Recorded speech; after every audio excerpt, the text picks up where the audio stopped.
Hello everyone, I hope everyone is healthy. This is the new version of the class that we're going online. So I'm trying to do the best I can going through the slide with you, trying to explain what you should understand from these slides.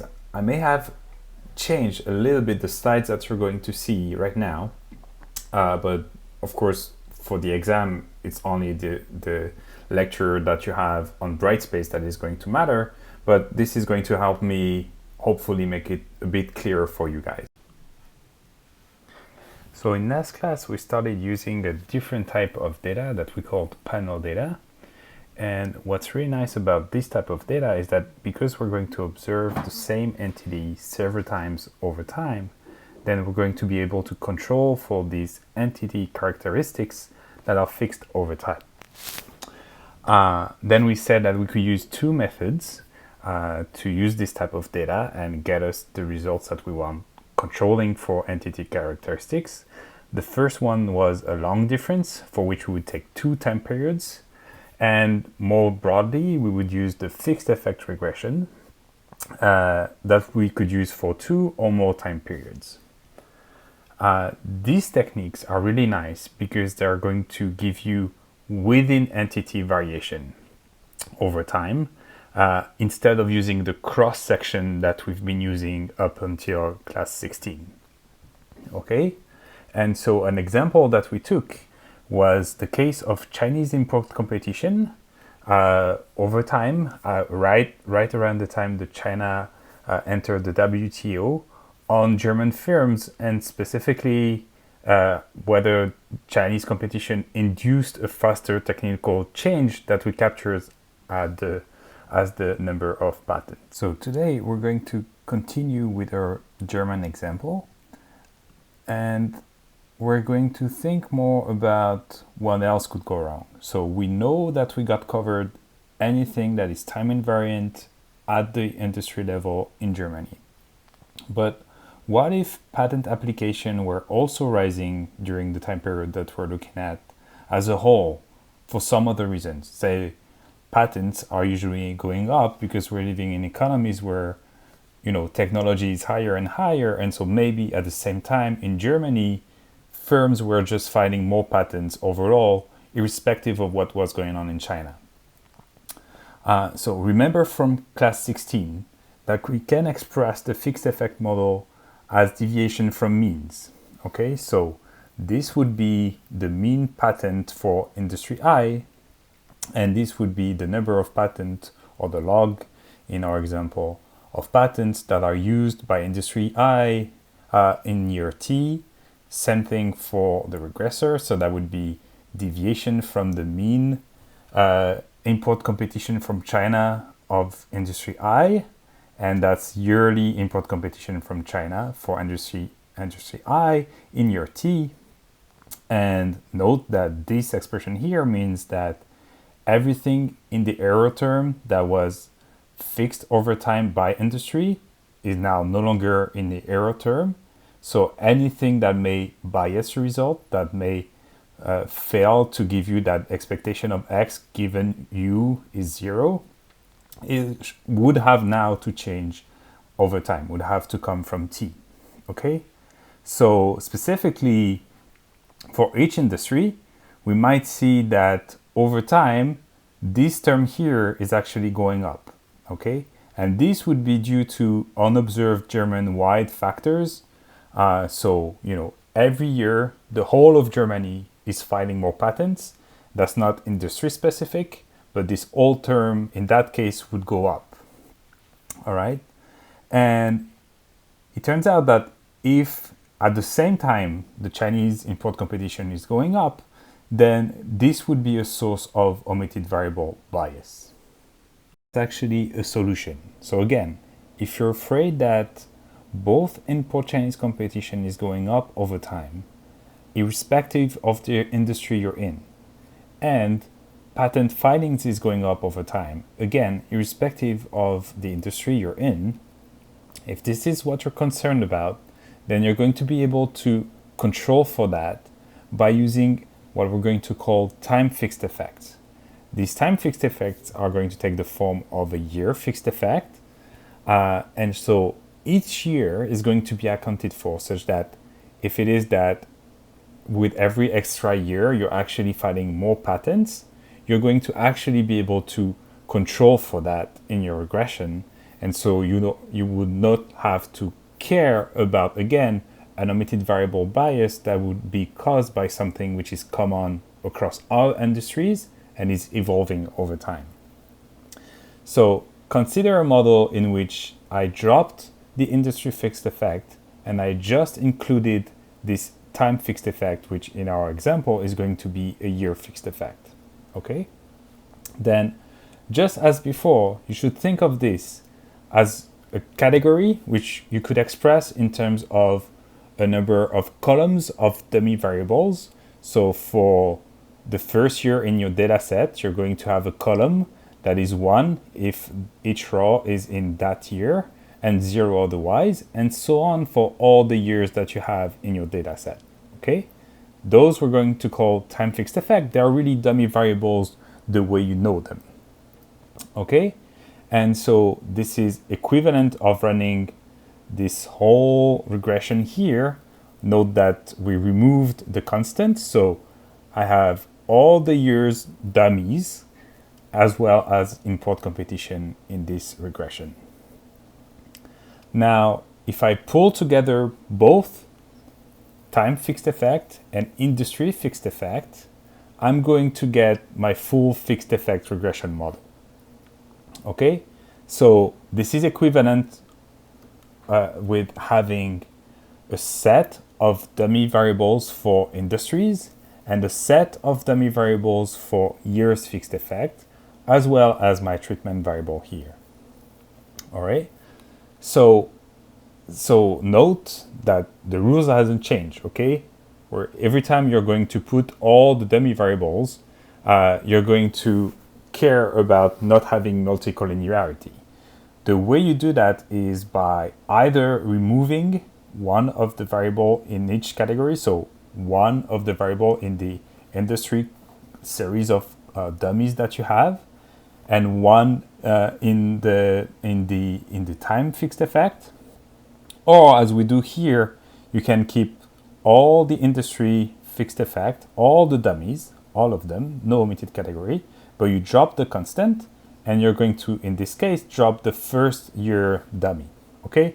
And this is again, just because otherwise you would have multicollinearity, but now that we have two sets of fixed effect, two sets of dummy variables, we need to remove two dummies, or one dummy and one intercept. So why would you want to do that? Well, again, now that you have both year fixed effect or time fixed effect more broadly, and an industry fixed effect or an entity fixed effect, then you're going to have a regression in which you can control for the characteristic of your entities that are constant over time. And then you're going to be able to control for anything that is time related and is constant across all your entities. Okay, so if this is something that is moving the same way to some extent for all entities over time, you're controlling for that. If this is something that is moving across industries, then again, you're controlling for it. And as long as this thing is moving across industries, but not over time. Okay, so you get both. Now, like we did for the entity fixed effect, the time fixed effects can also be expressed in terms of deviation from means. So define the average of a variable like we did before, but before we had an entity fixed effect, so we would take the average across time. Here, we're going to take for a given year the average across entity. And again, this is because we want to control for anything in a given year that is common across all entities. Okay, so define a variable at the average across entities at a given time, like this. Do the same for x, and the error term and you're going to get this expression. So it may look a lot like what we had in class 16. So you have to go back and compare the two, but that's the idea. Now you're going to get a result in which you're going to look at deviation from the mean, but not within the entities, but within time, okay? And to be clear, you're going to get this expression again the same way you constructed it in class 16, except that now you're taking averages for time period t across entities instead of taking it for an entity I across years. You're going to get this expression by subtracting this from this equation here. Okay, so try it at home. That's not that complicated. Make sure you understand.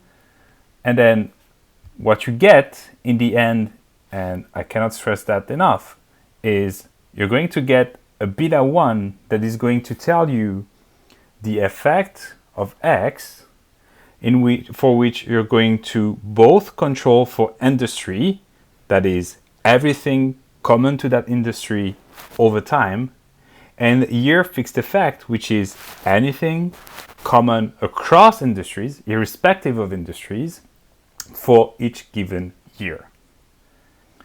Okay, so what happens if we want to estimate this new model?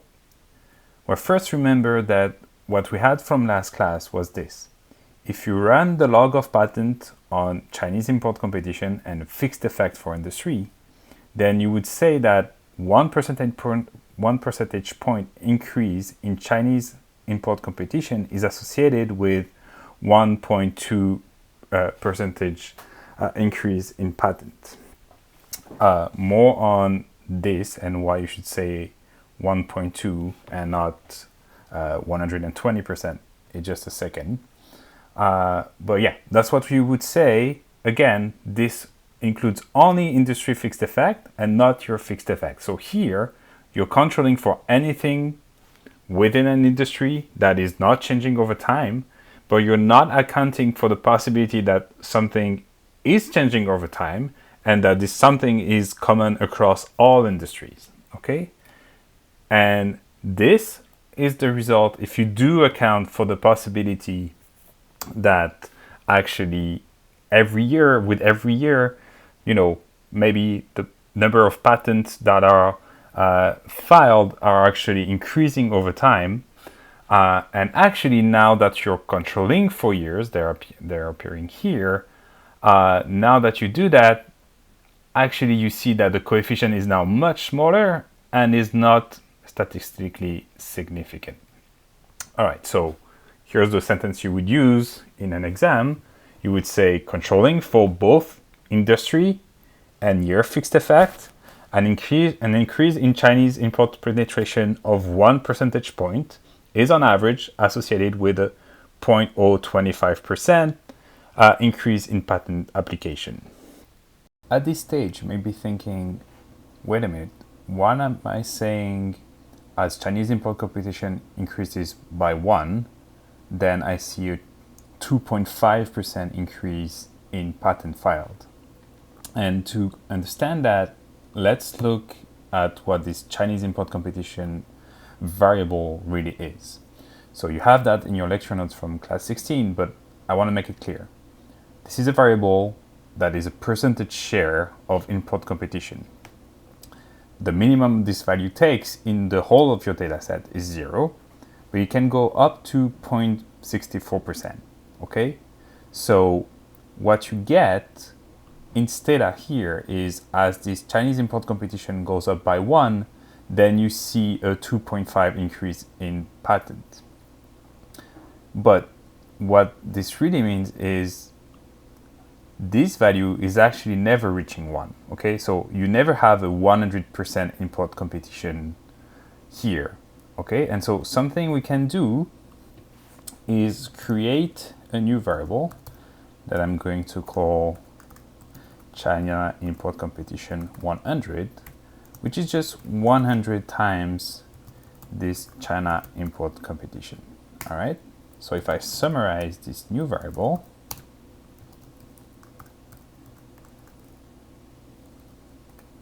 Now I see something that looks like from 0 to 63%. So it used to be between 0 and 1. Now I express it in percentages. If I regress, if I do now the same regression as before, okay, let's see the results. So here are all my industries and year fixed effect. Then I can talk about a 1 percentage point increase. And the number you see here is exactly what you have there, okay? So if I express that unit in terms of actual percentage point, then I get exactly the same result in Stata. Here it is, okay? So here that's actually 0.025%. But you can just keep the original variable and understand that you never actually observe this variable going from 0 to 1. And so if you just divide by 100, you would get this result. It's not super important that you understand that. So if you haven't, it's quite okay. But if you haven't and you want to know more about it, just please let me a comment in Brightspace. So before we continue, I just want to remind you what happened. First, we used only cross-sectional data. In the data that we had, we used X, our share of import penetration from China.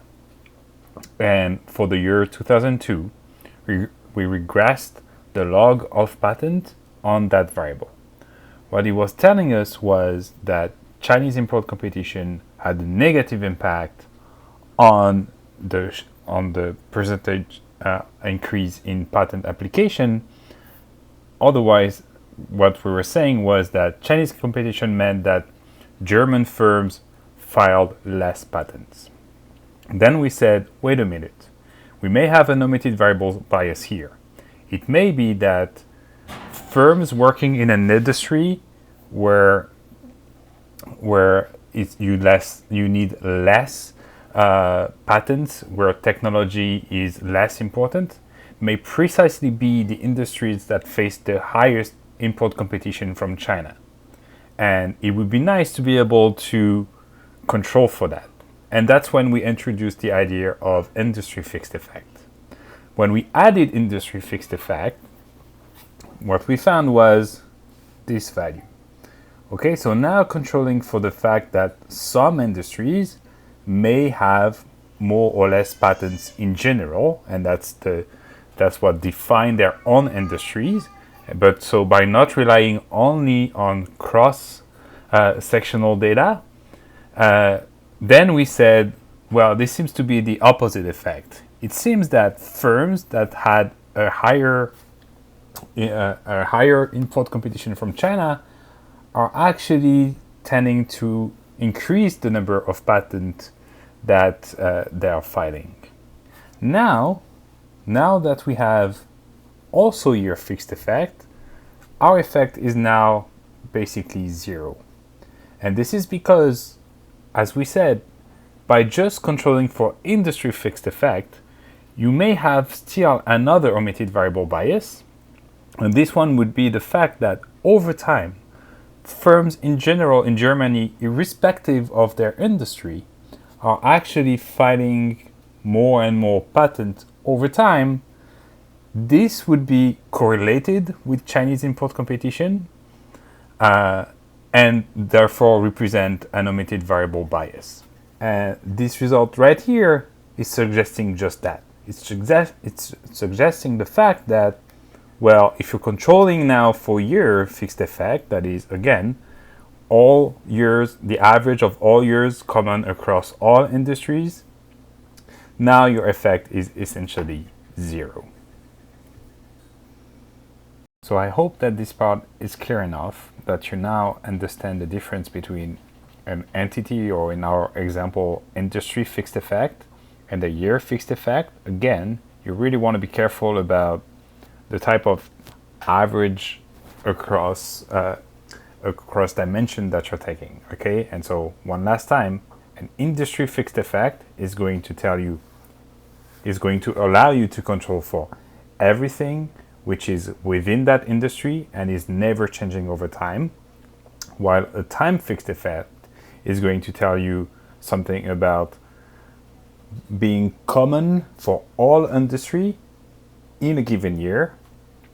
Okay, and so you can pull both of them together and get the types of result that we had here, where you're going to control for both industry fixed effect, industry characteristics that are not changing over time, and everything that is changing over time that is actually common to all industries. Now, if we go to another issue that is actually coming from panel data, you may remember from class 9 the assumption number 2 about the multiple regression model. And this assumption was that the data should be IID, or independently and identically distributed across observations. We said that this is really rarely the case when you have a time dimension. And the type of example we took was, well, if you're going to look at US unemployment in a given year, it's pretty likely that the next year the unemployment is going to be linked to that level of unemployment. So, if in a given year it's really high, the next year it should be high, maybe a bit smaller or a bit higher, but it should be around the same number. And so from one year to the next, the fact that your data is IID is really unlikely. Well, if you have panel data, well, that's going to be just the same, right? So in our example about Chinese import competition, well, you would expect that, from one year to the next, so over time it may be increasing, but from one year to the next, these may be very much correlated within an industry across time. This issue is not limited to our regressor of interest, okay? You may have other things that are time-varying determinants of patent application and that are correlated within industry across time. That is, other variables that are not in your model that are going to be correlated over time. And as you know, these types of variables are going to appear in the error term if they are a determinant of patents. Okay, so what I'm saying here is there may be something in your X, the regressor of interest in our example, that is going to be Chinese import competition, that is correlated across periods, and other determinants of patent application that could be correlated within an industry across time that would come from the error term. All right. So when this is the case, that is when either your X or your error term is correlated over time.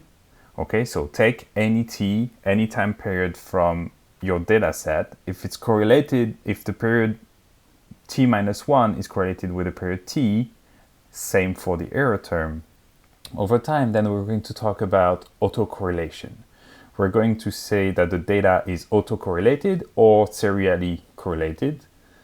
And so this is very common in time series and panel data. Actually, you have no reason to assume that your data is not serially correlated. So there are bad news and good news here. The bad news is, again, if they are autocorrelated, then by definition, they are not IID. So the assumption 2 fails. The good news is we can actually find ways to deal with that, a bit like what we did when we had heteroscedastic robust standard errors. So you may remember for heteroscedasticity, we were afraid that the variance of UI across X's is changing, that is not the same, so that is not homoscedastic.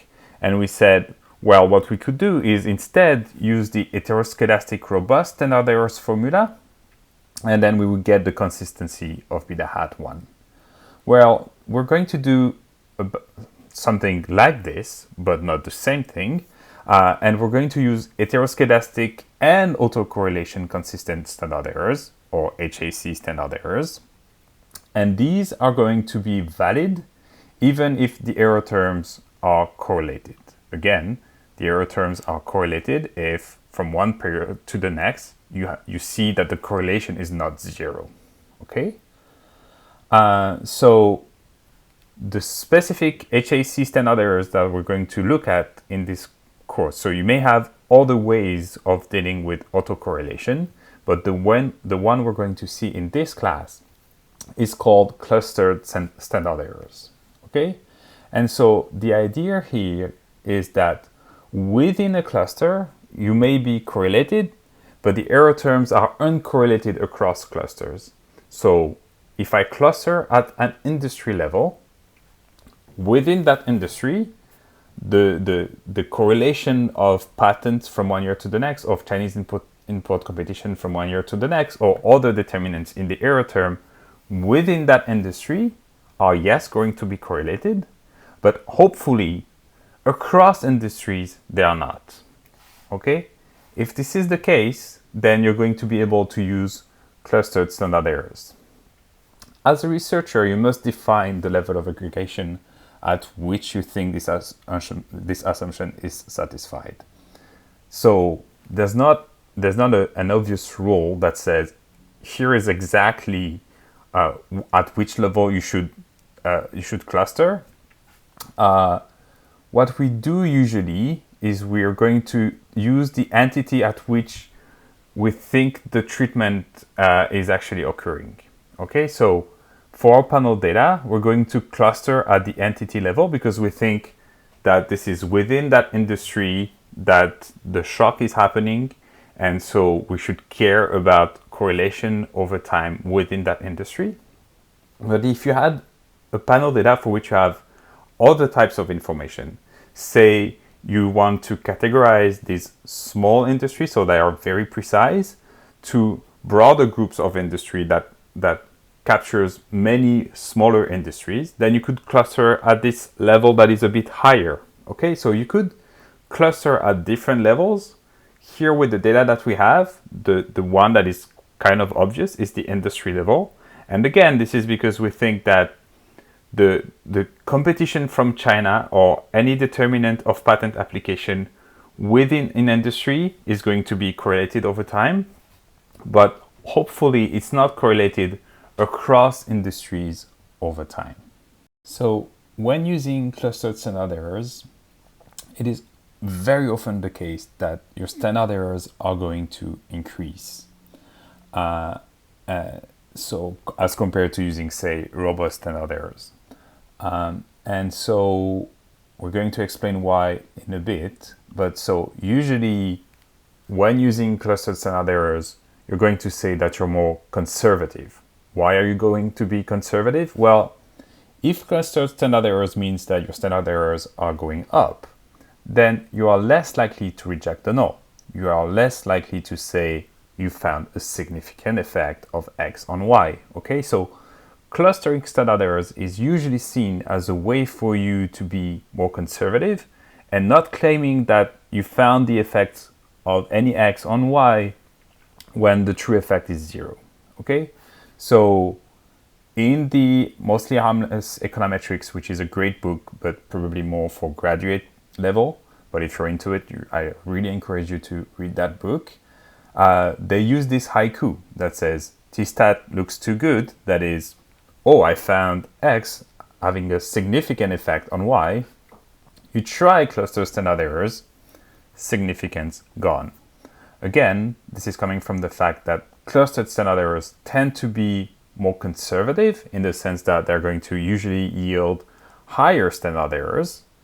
And if you want to understand why, well, now that you're grouping across industries, what you're really doing is taking data of size n, so that's the number of industries, rather than size n by t, where t is the number of time periods. Okay, so you're going to account for autocorrelation within an industry, and so you're going to calculate standard errors within that industry irrespective of time.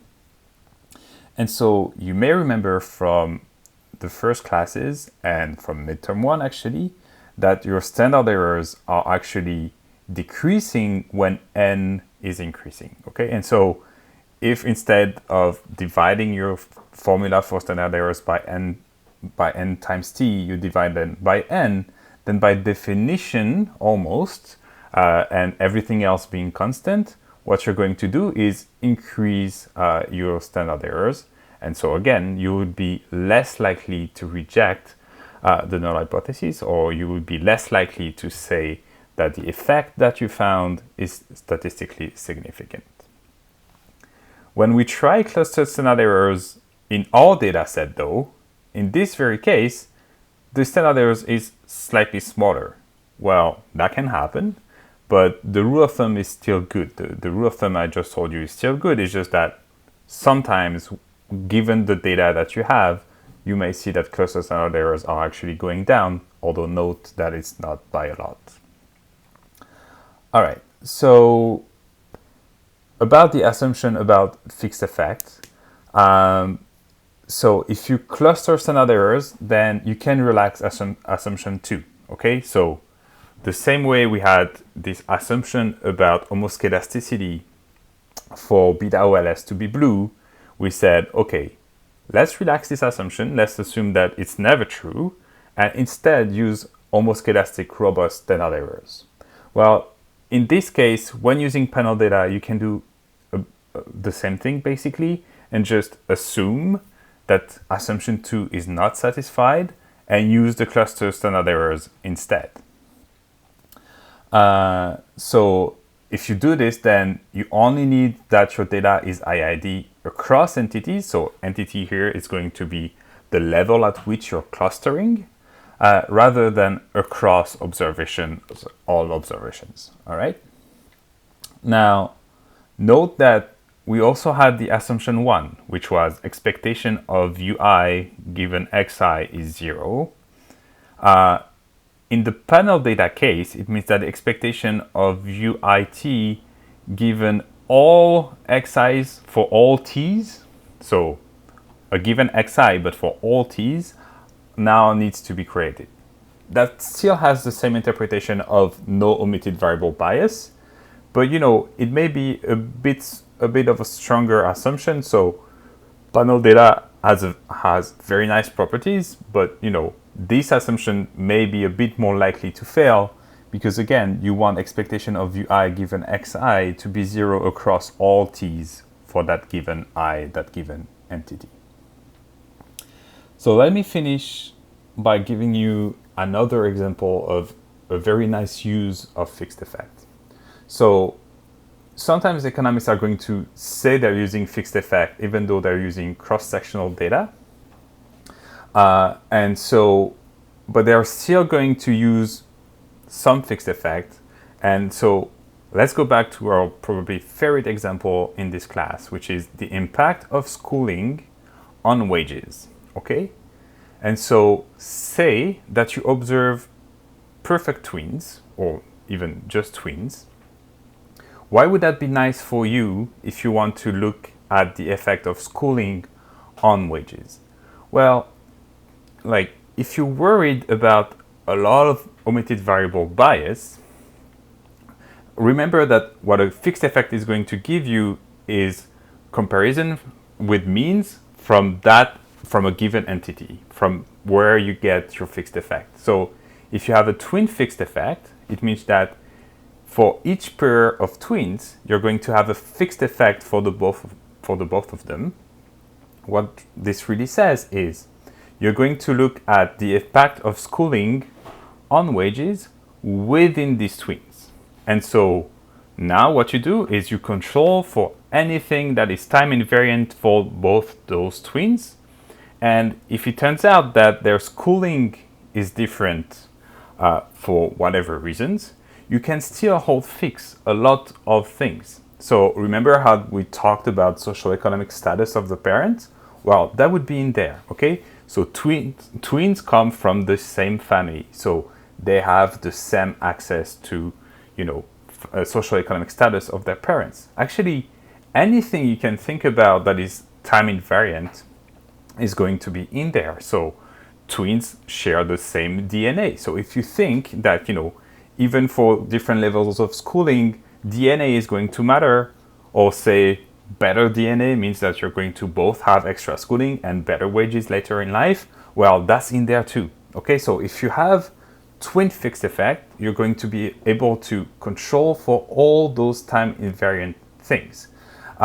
So then why do I say this is cross-sectional data? Well, because you're not going to observe twins over time. Okay, so you're not going to observe the wages of twins in 1996, in 1997, and so on. You're just going to observe people at a given time, look at their wages, look at the years of schooling that they have, and provided that they don't have the same years of schooling, having this control for twin fixed effect means that what you hope is you're really capturing the effect of schooling on wages, because you're capturing, like, you're controlling for pretty much anything else. Again, you're controlling for DNA, you're controlling for parents' socioeconomic status, you're controlling for the environment they lived in, the school they went to, at least at the early stage. Again, by using this twin fixed effect, you're controlling for a lot of things. And because you're using within twin variation, and again, go to the first slides to see that, or from class 16 to see that, because you're using within twin fixed effect, and you're going to get within twin variation, then the only thing you would hope that is changing is actually school. And so you would actually capture the effect of school on wages, and you wouldn't have to fear omitted variable bias. This is the end of class 17. Feel free again to post questions, and I hope to see you